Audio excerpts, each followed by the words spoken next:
here. Welcome to Getting Angry, Thursday, or Thursday's Day. I think that's what I have, Thursday's Day. I made a mistake. Thursday's Day. Welcome to Thursday's Day. August 27th, Groundhog Day all over again. This is Getting Angry. We know what that means. We know that while we're getting angry, and we've got good reason to be angry, we know that we don't want to lose our damn minds. And I'm almost about to lose my damn mind for a number of reasons. And one is I'm running behind. I've had several long conversations today and several discussions with friends about the state of our nation. By the way, you know that I'm running for Congress here in Kentucky's 2nd District. I can't show you a picture of it because I had so many things to talk about today that I had to use up that slot. But anyway, the 2nd District is 21 counties: Bullitt, Nelson, Barron, Boyle, Meade, Mercer, Breckenridge, Grayson, Hart, Hancock, LaRue, Washington, Garrett, Jessamine, Greene, Edmondson, Butler, Spencer. Been to all of them. Yes, Bill McNichol is here. Mark Andes is here. Barbara Tichy is here. Mary Richardson's here. And of course, they all know we need you to share, because when you share the broadcast, I need you to share. Everybody that's watching, you really do need to share. Now, wasn't that a whole lot of fun with John McPhee yesterday? And unfortunately, I can't show you a picture of him either. But that's okay. That's okay. We can, we'll have to do without that. We'll just have to remember it. And I had a tremendous fun. I'm really having fun with Name That Republican. Now, some of you already know. So if you weren't here yesterday, let's play a little quick Name That Republican. Let's play a little bit. I'll go backwards. Can you name this Republican? I'm going to tell you what I really think of Donald Trump. This man is a pathological liar. All right. If anybody needs to hear that again. I'm going to tell you what I really think of Donald Trump. This man is a pathological liar. Okay, put your answers in there. I know some of you already got it from yesterday, so you don't necessarily have to do that. Well, let's do our work, and we'll see if anybody can get that. Name that Republican. One last time. I'm going to tell you what I really think of Donald Trump. This man is a pathological liar. Yes. All right. Well, let's have a look at our numbers, our terrible numbers. Notice that our deaths have come back over 1,200 deaths, 1,289 deaths. This is obviously a tragedy, especially for the families that have had loved ones die. And we are now pushing 185,000 deaths. We're at 183,653. These are the numbers from yesterday. So we know it's going to get really close to 185 today. And, you know, we say it over and over again. You know, I almost feel like we need to get slapped in the face a little bit every once in a while, because as many as 99% of those people didn't need to die. It was unnecessary, but we had no leadership at the White House. This is not news. Carl B. Wilson is here. Carl, do us a favor, please, and share the broadcast. And yes, Carl got the answer correct. Thank you, Carl. Share that broadcast. Let's look at the states, the top states in terms of the coronavirus. California, unfortunately, still leads the way with total cases, with total deaths. Actually, no, New York is still leading with total deaths, but California has a lot of cases. And notice that new cases, Texas has jumped back and forth. We've seen these states kind of jockeying. We have not gotten to control of this virus yet. And we are always 6 weeks. Look, folks, we are 6 weeks away from fixing this virus. And we've been talking about this endlessly. We say we have to go Godzilla on the virus, spend 6 weeks staying home. If we really shut down things, and yes, we would have to pay people to stay home. Look, we paid cruise ships to not go out of business. We paid airline companies to not go out of business. We took care of banks. We took care of Brett Guthrie's company.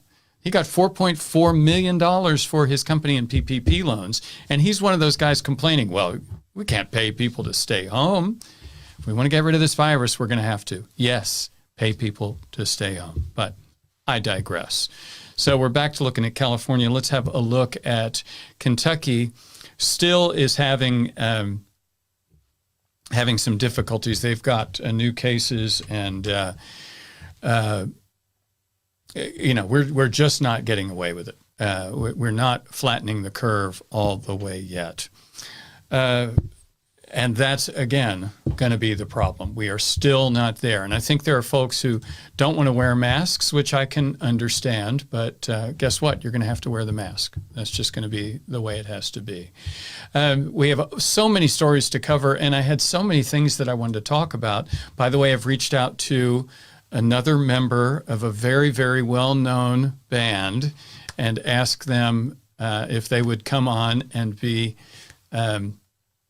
do a phone call with us. Oh, by the way, tomorrow, we're going to have a conversation with Congressman Mike Ward, and there's been an article called something like 10 Doomsday Electoral Scenarios. There's 10 Doomsday Scenarios out there, and we'll post that article, or we'll be talking about that article, and I'm going to have Mike Ward, who loves picking this stuff apart. So that's who I will be talking to tomorrow at Mike, and I'll probably be on Mike Ward's front porch, and I'll explain that. Tonight I'm playing a benefit for Research for Cancer for the Friends of Jimmy V Foundation, Jimmy Valvano, who was the national championship winning coach for North Carolina State in 1983, and a real inspiration to a lot of people.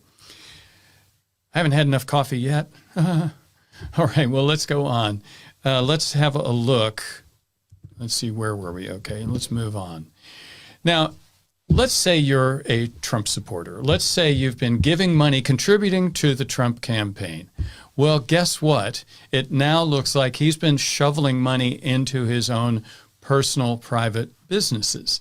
And I'm not going to go too deeply into this, but one of the comments says, this is the wealthiest guy who's ever been president, supposedly, and he has not even contributed to his own campaign this year.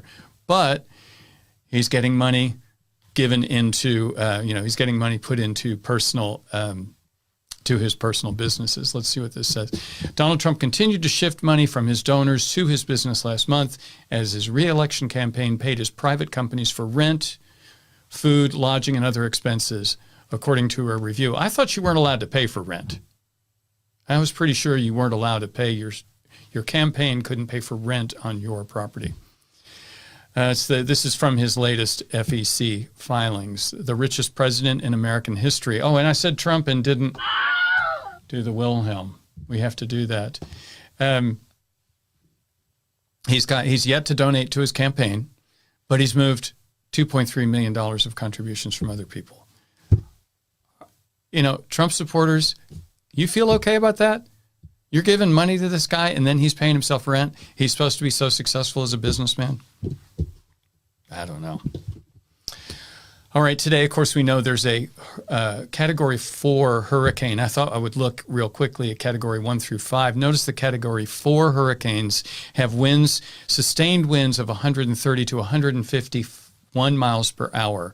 Catastrophic damage will occur. And Hurricane Laura, which is hitting Louisiana, 150 miles an hour. It's going to be very, very dangerous. Yeah, exactly. Trump supporter. Now wait just a damn minute. I agree. Thank you, Chris Cabali. Anyway, we've got terrible news about this hurricane, and we're hoping that folks will be lucky about it. Let's get a look at, here's a picture, and I just grabbed this picture because I thought it was pretty extraordinary. And this is a police officer in Louisiana who is operating a roadblock to keep you from going into harm's way. He's trying to protect you. Now, let's see. Stephanie Carta has a message. All the university administrators were warned about bringing back students, which most ignored and did anyway. Then they blame the students for doing what young adults do when virus goes. It's very, very frustrating. I agree. And Bill McNichol says this probably is going to come through as a storm or some sort of a depression. We will have some weather as a result of this storm. Now, one of the things that has lifted me a little bit during this week of the RNC, I resolved not to watch the RNC, but it did, the RNC did spawn the Name That Republican game. Let's try another one. What do you say? And these are easy. We went through these yesterday, but when we have guests, I'm going to make them do this. Here we go. Donald Trump is a delusional narcissist and an orange-faced windbag.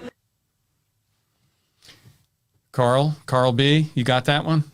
Let's see how you can do it one more time. Donald Trump is a delusional narcissist and an orange-faced windbag. Yeah. Okay. Well, anyway, let's have a look. One of the things that kept me sane has been Stephen Colbert's A Late Show, because he was able to give me something to laugh about during this time of the RNC. And I strongly urge you to watch his night 1 and night 2. Now, this morning I watched his night 3 coverage, and he said, I didn't watch it, and I'm happy I didn't watch it. But he started to cover some stories in a very serious fashion. So I would suggest you go look for his coverage of night 3 of the RNC. And I'm going to show you some screenshots from some of this, and we're going to talk about it. Remember a couple of days ago, we found out that the CDC has said, you know what, maybe you don't need a test. Remember, everybody who wants a test is going to have a test. Remember that? Well, forget that. Yesterday or the day before, the CDC said, actually, if you're symptom-free, then you don't need to have a test. And this has been difficult for people with students who were getting ready to go away to school. Some schools were saying you need to have a positive or a negative test for the virus before we let you on campus. And it has to be fresh within 72 hours. And then when you get here, we're going to test you again, right? So there were plenty of need for tests. And remember, there's all kinds of people walking around here who are asymptomatic. They're not showing the disease. They're not coughing. They haven't lost their sense of smell. They don't feel like they're going to die. You know, they're asymptomatic. Carl doesn't know this one. Well, Carl, that's a little bit of a tough one, and I'll go back and play that again. This is Kentucky's own Senator Rand Paul talking about Donald Trump. Donald Trump is a delusional narcissist and an orange-faced windbag. Now, I guess that was then. I haven't got a quote from him now, but anyway. Well, back to this, and I'm jumping all over the place. The CDC, it turns out, has been pressured by the White House, higher-ups within the Trump administration. They've been pressured to change the guidelines for testing. Look, I need to get a test. You know, when I go, I'm supposed to go visit. I'm doing a performance tonight. It'll be the first time I've been able to perform, and it's going to be at a place where they'll do a masking and all kinds of social distancing and stuff, but still you're around people that you don't know where they've been, and you don't know who's asymptomatic. So we've got to have these tests. Let's carry on. Now let's talk about the fatal shooting in Kenosha. And if you haven't seen, there were some protests in Kenosha, Wisconsin, and a young man apparently showed up with an AR-15, pretended to be part of or claimed to be part of a militia, and I think there was even a Facebook posting calling for people to come. He had traveled from Illinois to get to Wisconsin to be part of this, and he apparently fired into a crowd and shot 3 people, 17 years old. 17-year-old kid did the shooting. And then he walks towards the police vehicles at times with his hands in the air, and the police vehicles drive past him. They just drive past him. What? The guy's carrying an AR. I don't understand that. Well, it gets easier to understand here. These are the protesters, these are the militia people that were in the streets. And the police are saying to them, seriously, do you need some water? And the militia guys, the militia dudes, say, yeah, we need water. And so the police, from their armored vehicle, throw them some water. And then they say this. The cops say, we appreciate you guys. We really do. This is a problem. And people got shot that night by this militia. And in response, the Kenosha chief of police says protesters wouldn't have been shot by the armed teen if they weren't illegally out past curfew. John Alma Barnett, I'm so glad you weren't there because we do need you alive. And, it's just unbelievable that an armed teen was violating curfew as well, but it's the victim's fault because the armed team shot them because they were out past curfew. There's some misunderstanding of what's an appropriate response. You know, the black man who was shot yesterday, 3 days ago, trying to get into his car with 3 kids. He was walking away from the police. He had stopped to stop an altercation, and we're not sure exactly what happened, but he ended up walking away from the police and got into his car. And as he got into his car, he's shot by police 7 or 8 times, I think 8. He's fortunately not dead, but it looks like he's paralyzed. And this was done in front of the man's children. And now, today we're finding out, well, he had a knife in his car. Okay. Probably had knives in his kitchen, too. You know, was it against the law for him to have a knife in his car? Here in Kentucky, you can legally carry a pistol. You can concealed carry. You know, you can carry. It's not a problem. That's not a justification for shooting someone in the back. And I just don't understand how much it is going to take. Well, this, as you might imagine, got an extreme response from some people, fortunately. Let's see. We're on number 10. Let's go to, I'm at the wrong one. There you go. There's the water. Okay, there we go. Here we go. Now, this is Kenny Smith. And Kenny Smith is speaking on his show. I forget the name of his show, but he's on CBS Sports talking about what has gone on with the shootings. And he says, as a former player, I think it's best for me to support the athletes. Remember, the athletes, during a playoff game, I think the Milwaukee Bucks said, we ain't playing. We're not playing. I mean, this is a playoff, a potential championship on the line, and they said, we're not playing. It's more important to us to stand up with our community, folks that are getting shot, and by police again and again and again. You would think these police departments would get the message. If someone's walking away from you and you're afraid they're going to drive away, maybe shoot their tires if you're really that worried about it. Shoot their tires if you're really that concerned. But what the hell is going on here? So anyway, Kenny Smith reacted this way, disconnected his microphone, and stepped away from the other commenters that were there, including Shaquille O'Neal. Oh, my goodness. John Alma Barnett. This is so heartbreaking that there's such a, I'm going to lose control here if I don't just carry on. But I suggest you read John Alma's comments. So I have to move on. I'm gonna lose it here. So this is from Stephen Colbert's show, and he says, I think Kenny Smith just took a knee while making a slam dunk. Stephen Colbert is keeping me in one piece right now. He really is. So thank you, Stephen. And by the way, if anybody knows Stephen, tell him I'd love to have a conversation with him. Maybe he could be a guest on our little Facebook Live thing. Stephen, I think you'd enjoy it. We'd have a great time. Stephen's from and Charles Barkley, yes. Stephen's from South Carolina. He's from rural America. He knows. And he's from, he's from a part of the country. He knows what we're up against here with all the division.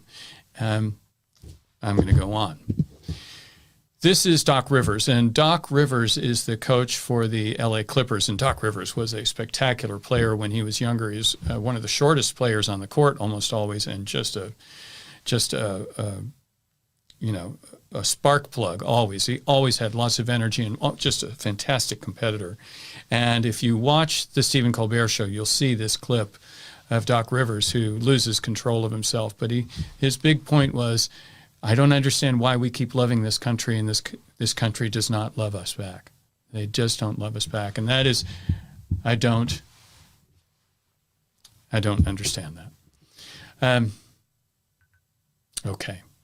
I have to move on, and I'm having a difficult time with it. Alexandra Thomas says that, yes, Stephen Colbert does help. So, Alex, if you know Stephen Colbert, reach out to him. Somebody reach out to him. Let's get him to talk to us. Switching. Now, the title today was Joe Biden, Socialist, right? Because, Joe Biden, all Democrats are socialists. Joe Biden is a socialist. Well, that got a response from Bernie Sanders. Let's see what Bernie had to say. Let me see where we're at. Here.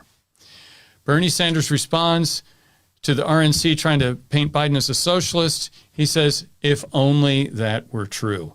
And you know what? I messed up. I didn't get the thing I had written out, but let's read what it says.